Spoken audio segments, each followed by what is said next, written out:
Wayne with you as we take a look at federal politics. John McDonnell, who writes for us on our Flow News 24 from Canberra office, and he talks today of trade. And Australia's Trade Minister is off to Geneva, Berlin, Paris and London to seek support standing up to China and better trade options for Australian wine and barley.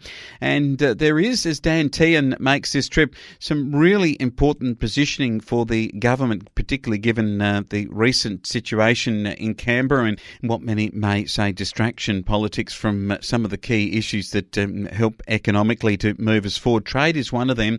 And as the Minister starts his meeting, he will go to meet with the World Trade Organisation, Ngozi Okonjo-Iweala. And while he's in Geneva, Minister Tehan will explore the possibility of taking China to the WTO with the dispute settlement process over its excessive tariffs against Australian wine. He told Sky News Sunday that one of the things that we are very keen to do is to make sure that our trade disputes with China, that we use every means that we can to deal with them. And he specifically referenced barley and wine in that discussion. He not only goes to Geneva but also to Berlin, and then he's heading to Paris and from there on to London. The importance of his visits to the Germans are the rejection of the European Commission's movement towards vaccine nationalism. And he is looking at this as a particular issue because Australia couldn't get the Pfizer vaccines that it wanted, so it then produced more AstraZeneca, which now we've had this recent issue on the weekend. Now the government's saying it's going to get the Pfizer shots that sent through. From Berlin, Mr. Tehan then travels to Paris. He'll try to persuade the Macron government that the world needs to endorse free trade if it is to recover from the pandemic recession. And he says now is not the time for us to be resorting to trade protectionism. Now is not the time we need countries using harmful trade measures against other countries, in his commentary.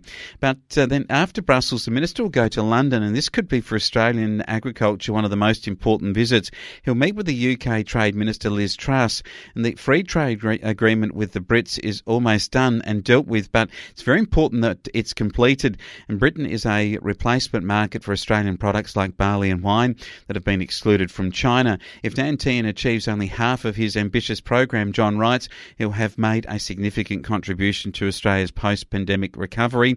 But given the political damage the Morrison government has suffered recently, it's essential that Mr. Tehan is able to guarantee vaccine security for Australia between now and the election. I think there's another issue that comes to the fore too with his trip, and that is that if we talk about protectionism and him saying he wants free trade with everybody, but then you look at the circumstances around travel and freight and shipping, as we've seen in this last year, some of the difficulties there, then one suggests that you have to still protect some of your own markets if others are protecting their markets. And while the shipping and freight and also the travel restrictions and the pandemic and the whole issue of where we're getting our Pfizer shots and what the laws surrounding international travel will be, people even coming to this country and what that means for us in terms of trade, then one has to be careful not to say, well, we're not going to protect some of our markets if others choose to protect their markets. I think it's rhetoric at the moment on free trade.